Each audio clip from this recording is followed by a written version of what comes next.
DBT link করার জন্য অনেকেই উদ্বিগ্ন হচ্ছেন, তাদের জন্য এই ভিডিওটা। প্রথমে আপনি আপনার ফোনে গুগলে যাবেন, গুগলে যাওয়ার পর এনপিসিআই লিখে সার্চ করবেন। তারপর এনপিসিআইয়ের পেজটা খোলার পর একটুখানি এরকম ভিডিও চলার পর হোম পেজটা ওদের খুলে যাবে।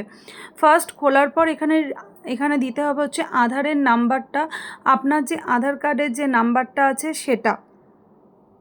আধার কার্ডের নাম্বার আপনি এখানে দেওয়ার পর আপনার যখন আধার কার্ডের নাম্বারটা দেওয়া হয়ে যাবে, নিচের দিকে দেখবেন সেন্ডিং অপশানে, ওখানে ক্লিক করবেন। ক্লিক করার পর আপনাকে এরকম খুলে যাবে পেজটা। এই পেজটার মধ্যে আপনার যে ব্যাংকের অ্যাকাউন্ট সেই ব্যাংকটাকে সিলেক্ট করতে হবে। তো ডিবিটি লিঙ্ক এখন কিন্তু আপনারা ফোনের মধ্যেই করে নিতে পারবেন, এবং অনেকেই ব্যাংকে যাচ্ছেন, এখান ওখান দৌড়াদৌড়ি করছেন, তাদের জন্যই এই ভিডিওটা।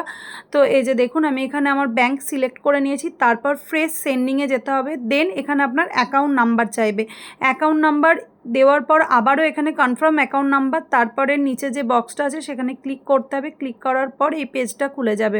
পেজটা খুলে যাওয়ার পর এখানে যে ক্যাপচাটা আসবে, সেই ক্যাপচাটা এখানে পুট করতে হবে এবং সাবমিট করতে হবে। সাবমিট করার পর এই পেজটা যখন খুলে যাবে, এগ্রি অ্যান্ড কন্টিনিউ।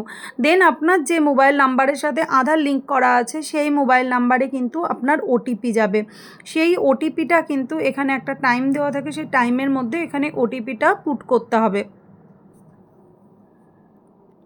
তারপরে আবার সাবমিট করার পর এরকম এনপিসিআইয়ের পেজটা যখন খুলে যাবে, তখন এখানে কনফার্ম করতে হবে। এবং এখানে কিন্তু দেওয়া আছে your Aadhaar number is currently mapped to Punjab National Bank, মানে আপনার যে ব্যাঙ্ক হবে সেই ব্যাঙ্কের সঙ্গে। এবং তারপর আপনারা এই মেসেজটা দেখতে পারবেন, তাহলেই বুঝতে পারবেন যে আপনাদের কিন্তু ডিবিটি লিঙ্ক অলরেডি ব্যাঙ্কের সাথে হয়ে আছে।